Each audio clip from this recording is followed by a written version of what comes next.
小薇只是个野种，没有娘。你伤了为娘的心了。小薇早就没有心了。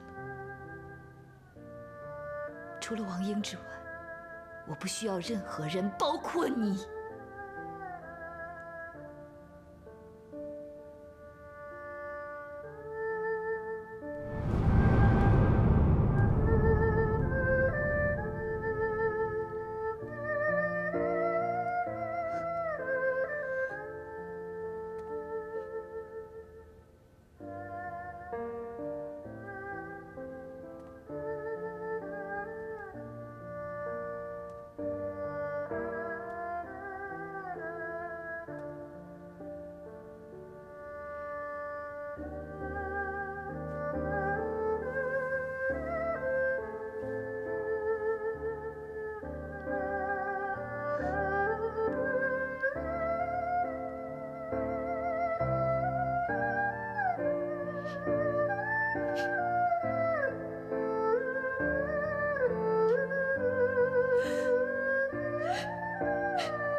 我师弟真是个糊涂虫，非要跟那个彩雀在一起。王大哥也是，连劝都不劝。郑大哥，你是个明眼人，你劝劝他吧，他也许听你的。好啊，我找机会跟他聊聊。但是感情之事，毕竟是你情我愿，即便是好兄弟，也不便插手。最后怎么样，还得看他自己。什么你情我愿的？我师弟根本不是自愿的，肯定是被那个彩雀使了妖术。奇怪，你怎么会如此反对他们两个在一起啊？我倒是觉得庞兄弟跟彩雀姑娘在一起挺好的。郑大哥，你是不是也被施了妖术啊？我跟你讲啊，若是他找个寻常女子，我有了弟妹，高兴还来不及呢。可是我觉得那个彩雀，身份不明，浑身上下透着妖邪气。我用法器试过，虽然无用，但是凭我的直觉，她们姐妹俩不像是人，倒像是妖。你这么确定？郑大哥，你记不记得我教你怎么辨别妖？你说妖会用美色皮相来蛊惑人？对啊，妖身上有妖气。我看她们姐妹俩把我师弟和王大哥弄得神魂颠倒的，不是妖是什么？我看那彩雀不怀好意，弄得我师弟跟我反目，我怕他最后误入歧途，辜负了我爹的嘱咐和众望。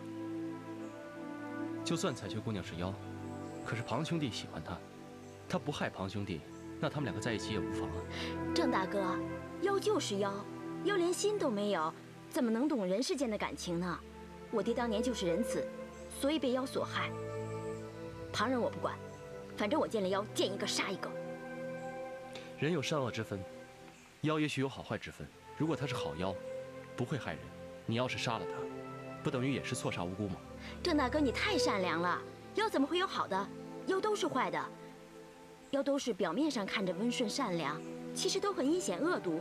就拿那个老妖来说，人人得而诛之，就应该杀个挫骨扬灰，魂飞魄散。既然你这么讨厌妖，我就让你被妖所利用。郑大哥，你怎么这么看着我啊？我脸上有东西吗？没有，我只是觉得阿莲姑娘侠肝义胆，嫉恶如仇，非寻常女子能比，我很是佩服。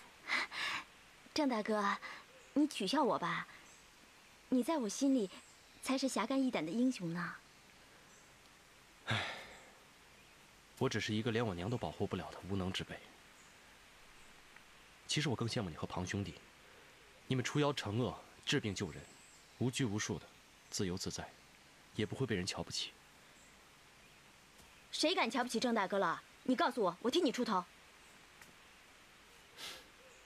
阿莲姑娘，我知道你对我最好了，你的这份情谊，等将来我有出头之日，定会涌泉相报。我不用郑大哥涌泉相报。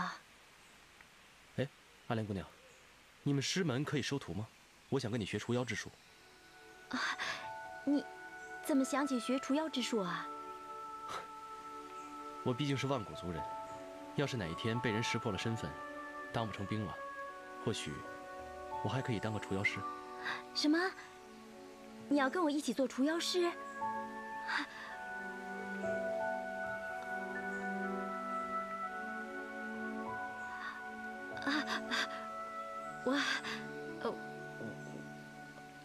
没问题的，我会把我的除妖之术全部传授给你。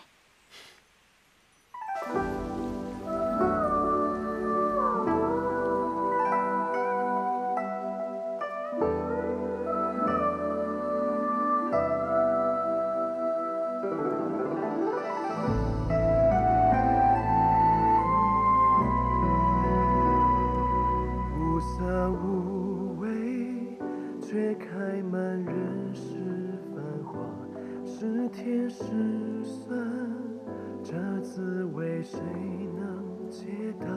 情话情话，在心上种一株花，这一生只等你菊花。心似飞花，爱如沙，谁能看穿真或假？恋恋红尘，恍若梦，一时情，还是一刹那？情似飞花，爱如沙，谁能飞越这天涯？爱过恨过等过他，穿过山就忘了他。今天采的药不多，不知道够不够用啊？没关系啊，我们明天去南山看看，看看有没有草药。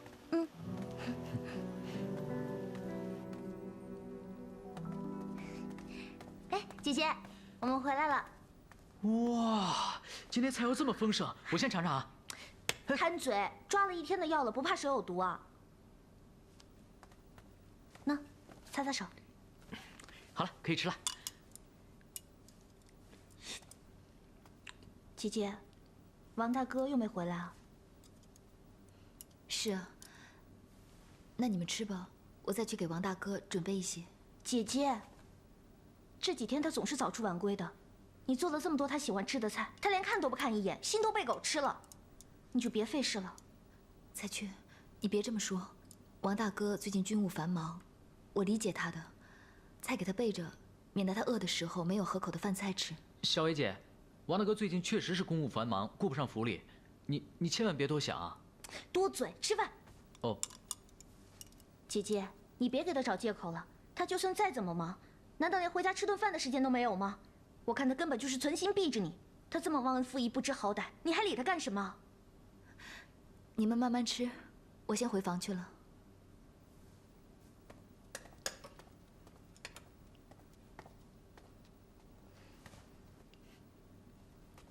我闭嘴，我吃饭。我告诉你，你要是敢像王英对我姐姐那样对我，看我怎么收拾你！怎么会啊？我螳螂发誓，一定好好待彩雀，不管彩雀给我吃什么，我都爱吃，哪怕给我吃砒霜，我都把它当成是鲜果。傻子！我可以吃饭了吗？吃饭了。哦。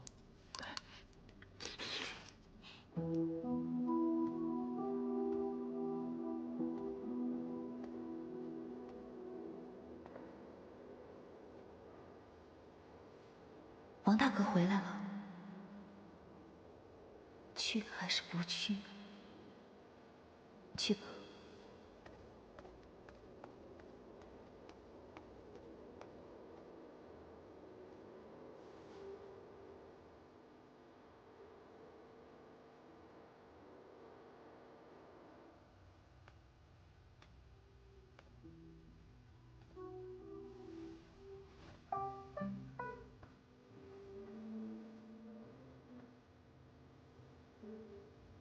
小薇，之前的一切到底是真的还是假的？你到底是谁？王大哥，小薇真心相待，即便你怀疑我的身份，也不至于连面都不愿意见吧？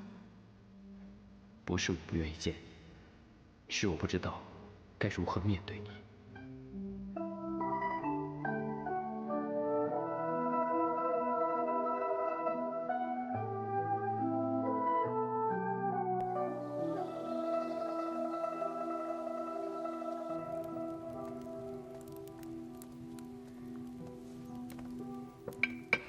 哟，这是给王大哥送吃的吧？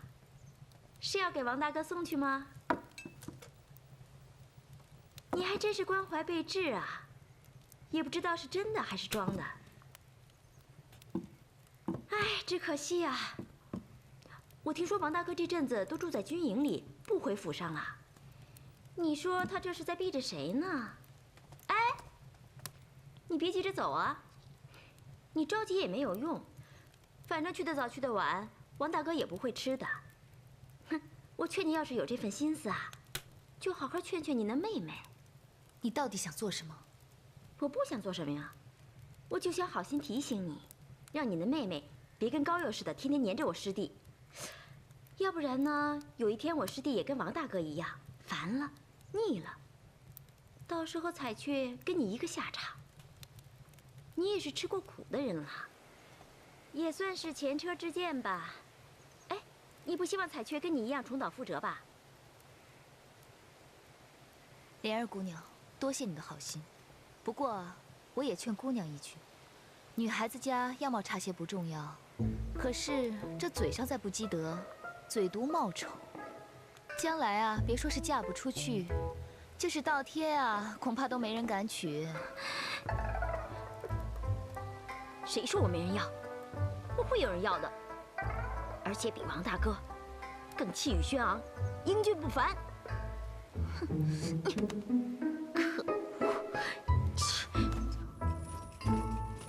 站住！军营重地，闲人不得入内。这位大哥，我叫小维，是来给王校尉送饭的。哎，小薇姑娘，又来看王校尉啊？是啊。还愣着干什么呀？这位姑娘是王校尉还没过门的妻子，赶紧去通报。是。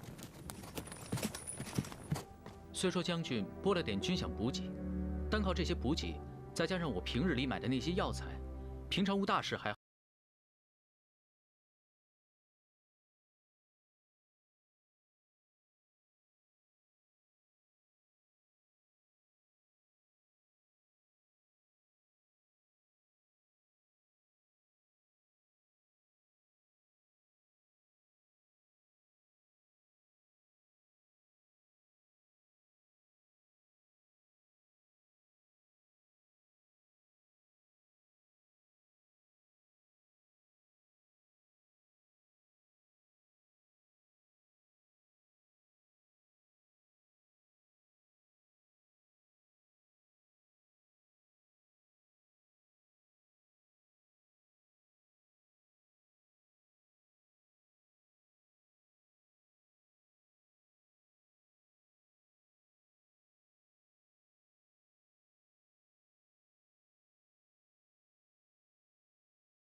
的衣服，彩雀是妖，那小薇姐肯定也是。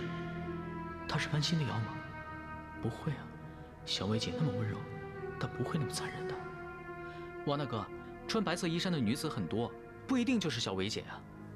这件衣服是二弟在京城专门让裁缝给他做的，仅此一件。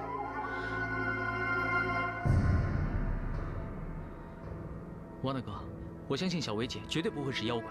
如果她真的是妖怪的话，早就对你我下手了，怎么还会处处为你着想，对你那么好呢？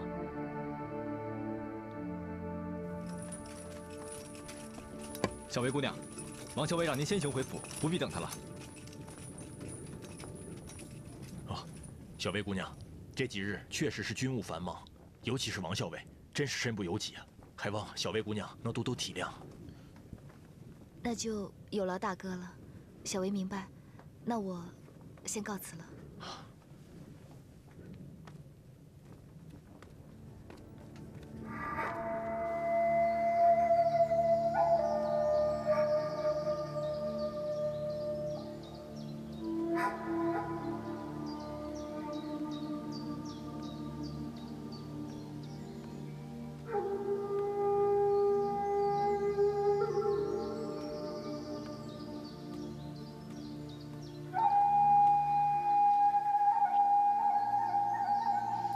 你是想来看我笑话的吗？本尊想尝尝你做的饭。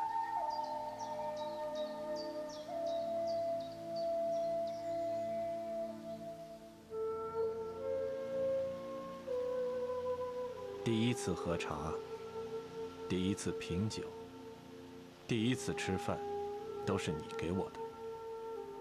你想要什么，说吧。本尊定会尽力达成你的心愿。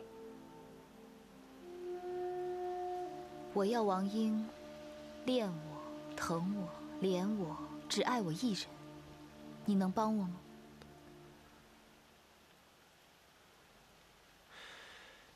你的确是让本尊知道了这人世间的七情六欲，但本尊不会像你一样被情欲所困。但从你的遭遇上来看，本尊已了解这情关之事。那是因为大人高高在上，俯瞰众生，看到的只有人世间的疾苦，不懂得真情真爱。你既然从来都没有经历过，怎能这样轻言断论？那如果人世间的万事万物都要本尊亲身经历才能体会，那本尊岂不是要累死？这人世间没有什么天长地久。所谓的喜欢，所谓的爱，只不过是一时的欲望罢了。既然如此，那大人又怎样看待这一时片刻的欲望呢？有欲望并不奇怪，但被欲所困，那就是劫了。劫因欲生，你是妖，不是人。王英对你也只不过是一时的欲望罢了，他不清楚。但是你经历了这人世间的千百年的轮回，你还看不明白吗？小薇看得很明白，我经历了这千百年来的痛苦，就是想能够与他相遇，与他相爱，与他相恋，与他相守。这才是爱。你错了，这不叫爱。如果爱是要牺牲自己的感情的话，你不觉得这样的爱就太愚蠢了吗？人世间最重要的就是自己，其他的只不过是置于掌中，踏于足下，弃于身后。关键是看你懂不懂得舍弃。大人冠冕堂皇的絮叨了这么久，无非就是不想让小薇和王英在一起吗？你以为我是妖，离开了他，就能和你在一起？别做梦了，我爱的人只有王英。可你爱的人已经对你心存芥蒂，你何苦还要这样执迷不悟？执迷不悟的是小薇，大人是神，无需与我这个妖畜为伍，也无需可怜我。生也好，死也罢，是受情劫所困，还是灰飞烟灭，这都是小薇自己的选择。我既然已经选择了王英，便死而无悔。大人，这个赌局你还没有赢呢，不必高兴得太早。曼玉。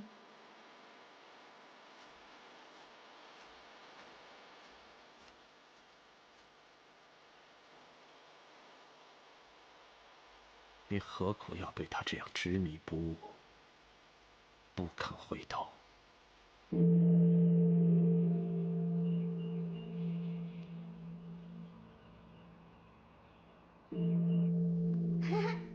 女施主，这个好玩。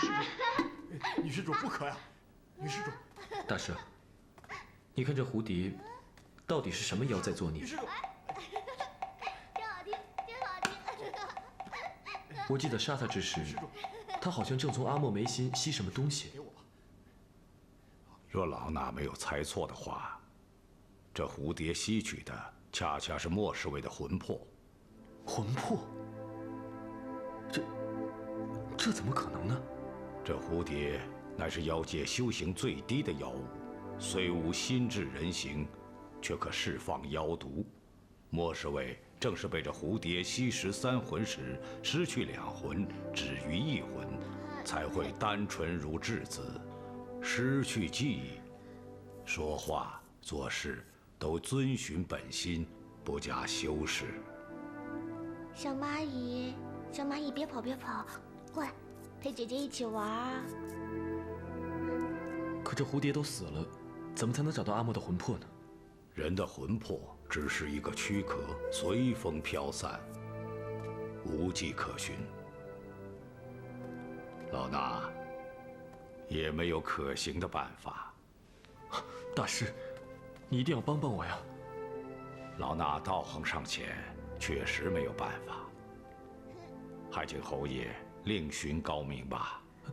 大师，小哥哥，你不能见死不救啊！过来跟我玩，小哥哥。大师，你看他这混混沌沌的样子，我都快被烦死了。大师，你一定要帮我呀！如果你不帮我，我们俩就留在庙里不走了。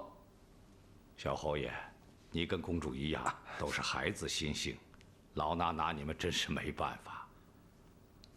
这样吧，我庙中佛塔有一个招魂的玲珑法器，先借你些时日，但能否召回那2魂，便要看莫侍卫的造化了。谢大师。谢谢大师，谢谢大师。哎呀，哎，风筝嘞，哎，看这风筝多好啊，哎，不错啊。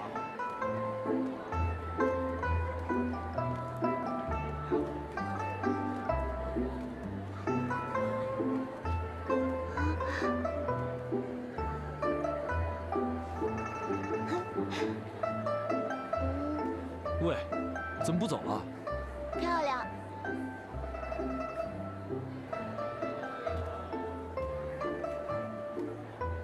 怎么，喜欢头饰啊？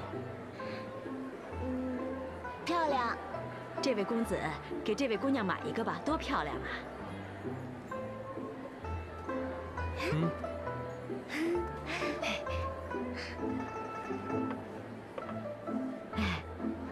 好。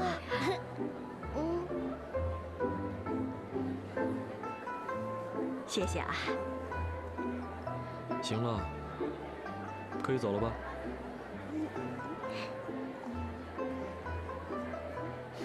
来，来。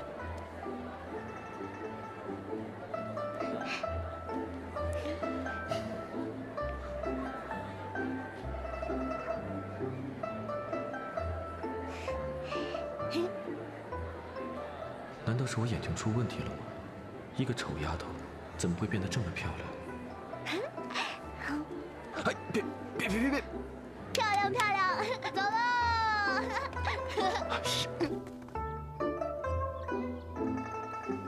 近来怎么不见大哥啊？他最近很忙吗？王校尉好像与小薇姑娘起了争执，说是军务繁忙，每天都早出晚归的。大哥和小薇怎么了？这个我说不大清楚。不过王校尉好像有意对小薇姑娘避而不见。大哥向来温和宽厚，就算小薇有错，他也不可能避而不见呢。怎么不可能啊？我听说前几天小薇姑娘去军营给王校尉送饭，还吃了闭门羹。王校尉若是真心喜欢小薇姑娘的话，怎么忍心将她拒之门外呢？要我说啊，这2个人在一起久了，既能日久生情，也能日久见人心。或许王校尉跟小薇姑娘在一起时间长了，发现自己并非真心喜欢小薇姑娘，可他明明说过，他喜欢小薇的。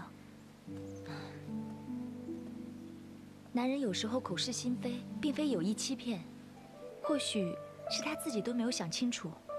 要我说啊，王孝伟当时所说，不见得是真心所想。或许他最近突然意识到自己喜欢的是小姐，所以才会故意疏远小薇姑娘的。没有，大哥只当我是结拜兄弟。可是，我看王孝伟看小姐的眼神，不像是在看兄弟啊，而是在看他喜欢的女子。真的吗？你真的觉得大哥他喜欢我？小姐是当局者迷，你难道不觉得王孝伟对你比对小薇姑娘更紧张吗？而且王孝伟他为了小姐心情的好一些，费尽心思。而且什么？小姐你不知道啊，虽然王孝伟每天回来的都很晚，但是王孝伟每晚从军营回来都必到别院，见小姐休息了才会悄悄离开。我好几晚都看见王孝伟站在院中，站了许久才离开的。真的吗？千真万确。小姐，你说一个男子如此在意一个女子，这不是喜欢，那还是什么呀？我以前也觉得大哥他心中有我，可是这次我又怕是自作多情。或许大哥也没有弄清楚，到底是喜欢我还是小薇吧。要我说呀，王校尉喜欢的肯定是小姐你了，只是一直没有机会表明而已。不如，小姐给王校尉制造个机会。制造机会？人啊，总是失去之后才知道珍惜。小姐可以用此方法，试探王校尉心中是否最重视小姐。那不行，这可是欺骗大哥呀！不行，小姐，你想太多了，这并非欺骗，只是试探。小姐之前就是太过忍让，所以王校尉才没有机会表明。王校尉本来就不善于拒绝，小薇姑娘又那么主动，如果小姐你不主动些的话，即使你们两个是真心喜欢，那也会白白错过的。难道小姐你就甘心永远做王校尉的义妹，一直被动的等着王校尉表明心迹吗？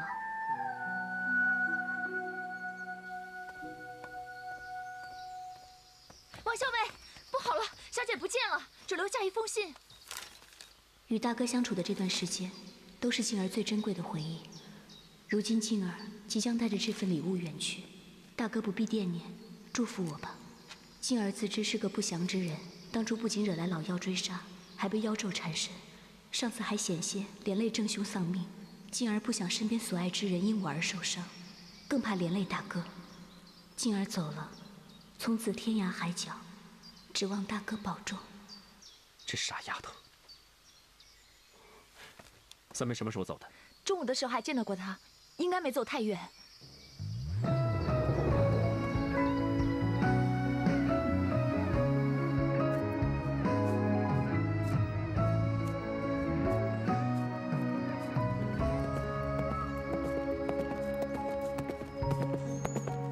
三妹，三妹，三妹，三妹，你要去哪儿啊？天涯海角，能去哪儿便去哪儿。你一个女儿家，出门在外有多危险，你没有想过呀？我就是想过了，所以才要离开的。我不想连累大哥。三妹，你说什么傻话？你是我义妹呀！大哥，我不想再做你的义妹了。你明明知道我的心意，却不肯接受。可是我终日在你身边，看着你和小维在一起。你可知道我的心情吗？我也会心痛，我也会难过呀，甚至比我脸上的妖咒带来的痛苦要大100倍、1000倍。我不想再以义妹的身份待在你的身边了，大哥。我是一个女人，我喜欢你，我希望能够得到大哥的疼爱。三妹。大哥，你不用回答我，我知道你的意思。今天，静儿所说的，你就当从来没有听说过吧。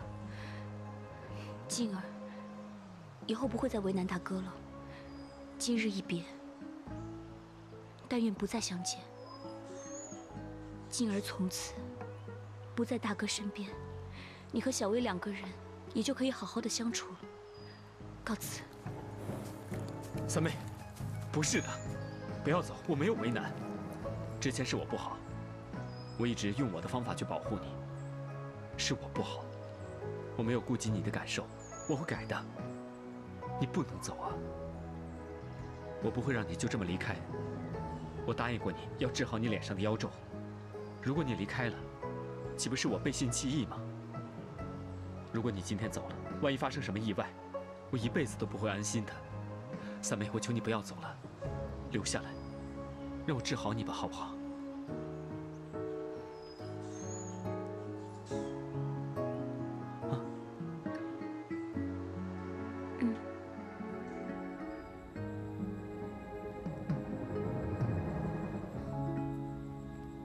夫君，大哥说他要好好想一想，也许他真的喜欢我，而不是小薇。你说，我应该怎么办呢？小姐，我看你不如趁势主动些，先生米煮成熟饭，到时木已成舟，王校尉断不可能离开你。那怎么可以啊？我和大哥还尚未成亲呢，不行的。小姐，你若是做了，不过是一时害羞；你若是不做，怕是会错失一世。小薇姑娘就是用她的柔媚之相，令王校尉为她一时倾心。论心计手段，小姐本不如小薇，难得王校尉为小姐倾心，若是再不主动的话，会被小薇抢了去。那也不行，不管小薇如何，我都不能骗大哥，我不能辜负大哥对我的信任呢。不行。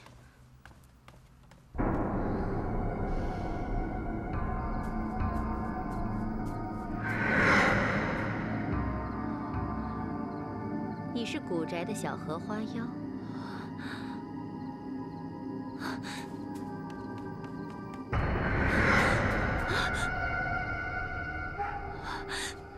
夫人饶命！夫人饶命！你杀害军中之人，挑拨是非，让王英对小薇起疑，又怂恿李靖和小薇相争。你到底想要干什么？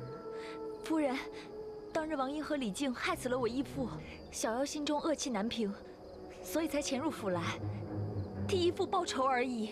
那你为何要冒充小薇呢？难道你要害小薇不成？小妖不敢，我只是想针对王英和李靖2人，并非有意想针对小薇，望夫人明鉴。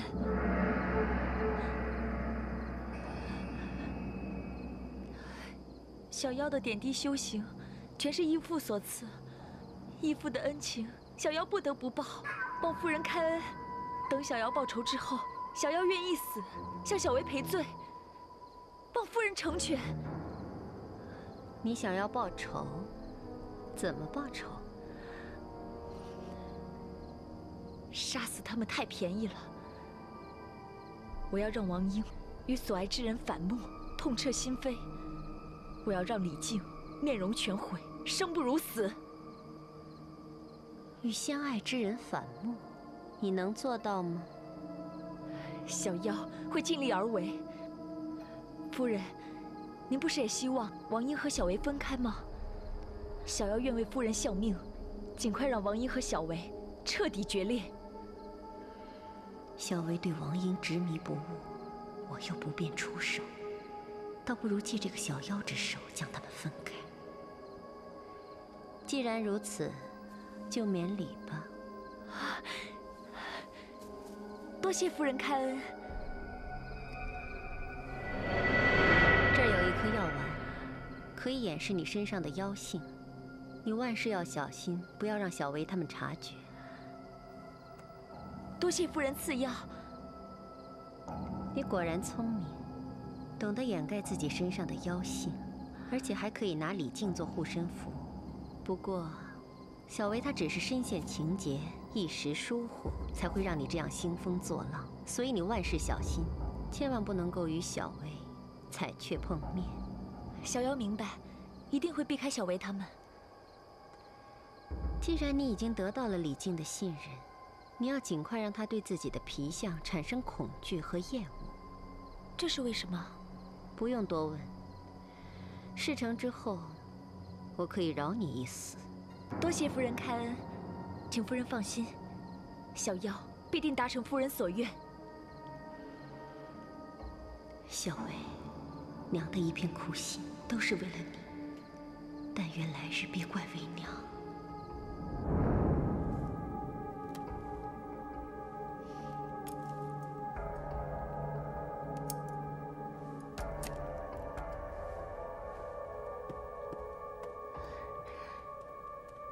小姐，你看这个如何？戴上它就看不到伤了。我的伤在额头，用这个的话，会把整个脸都挡住的，看也看不见，行动也不方便，而且我不可能整日闷在房中不出门呢。小姐，福曲，阿莲姐，有什么事吗？我想来找福渠要那个美容秘方。美容秘方啊，就是我用花瓣做的玉肌膏。对，就是那个东西。我上次用完之后，发现不但皮肤好了，还变白了，所以就想再要一点儿。我正在为阿莲姐调制呢，等过些日子做好了就给你拿过去。好，不过阿莲姐除了要调养肌肤以外，还是要多多打扮自己才行。打扮？我没什么漂亮的衣服、首饰什么的，怎么打扮呀？阿莲姐，我这里有一些啊，反正平时我也穿不着，你拿去吧。那怎么好意思？不太好吧？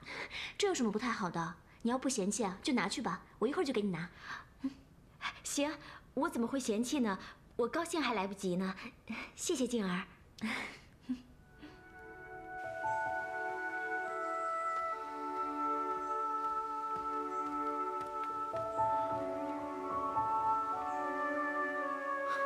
静儿，郑大哥。啊，是阿莲姑娘。你怎么穿着？啊，这是公主借给我的衣服，我从来没有打扮过，是不是不好看啊？哎，没有，挺好看的。真的吗？当然是真的。可是今天你怎么突然？哦，今天是我的生辰。想着我爹在世的时候，就算再穷困潦倒，也还有我师弟陪着我。可自打有了那个彩雀，他连我的生辰都给忘了，简直是见色忘义，气死我了。也许庞兄弟也没有忘记你的生辰，只是一时疏忽大意了。他才不是疏忽大意呢，他就是因为那个彩雀才忘了我的生辰呢。好了，别生气了，庞兄弟不在，不是还有我呢吗？你跟我来。哎，这个不错。看看啊，来看看啊。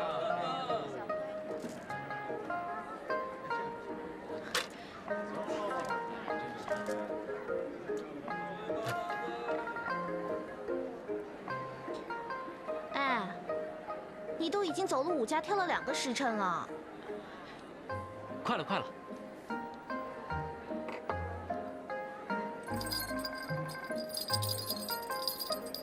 彩雀，你看这怎么样？好看吗？你师姐喜欢什么，我哪里知道？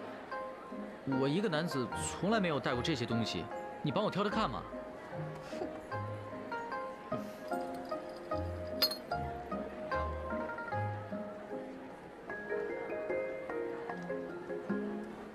你看你喜欢哪个？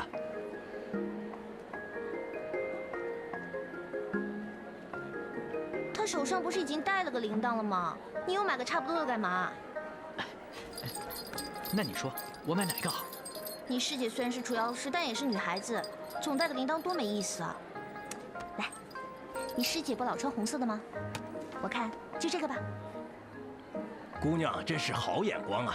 这珊瑚银珠乃是本店新进的上品，这女人戴上它，既能显得皮肤细腻有光泽，又能衬托手腕纤细柔软。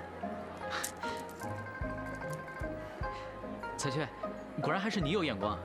这个送给师姐，她肯定开心死了。那当然，哪像你这个傻小子，跟你师姐一块长大，连她喜欢什么都不知道。以前师傅他老人家还在世的时候，每逢师姐生辰，我们最多也就吃碗寿面而已。后来师傅去世了，我们师姐弟有时候穷得连饭都吃不上，哪还会买什么礼物啊？不过现在好了，刚发了响银。原来兄弟是军中将士啊，在下最佩服军中的兄弟了。这样，既然今天咱们有缘相识，就给你便宜一点吧。5两银子，你坑人吧？是50两。啊，这可是上好的南海山猪啊！不贵，它一点都不贵啊！你看看，彩娟，我觉得那个珠子也就一般了，要不我们去别家看看？为什么？你觉得我眼光不好吗？不是，不是。既然不是的话，就这个吧。你这么挑下去，到晚上都挑不到。我只有5两响银。那怎么？他有50两，我哪有50两给他？你没有，我有啊。那也不行，我怎么能用你的钱给我师姐买礼物呢？再说了，你的钱不早就花完了吗？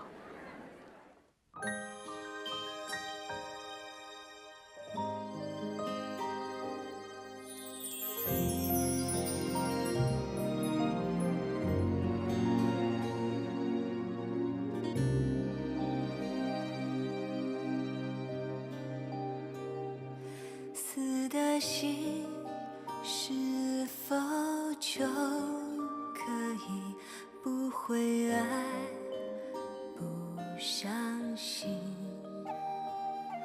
却只怕无人的夜里，那回忆来侵袭，它占据我的眼睛，你却长在我心里。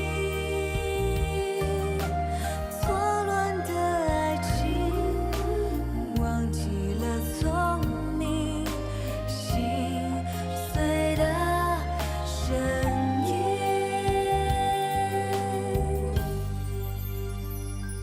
死的心是否就可以不会爱，不伤心，却只怕无人的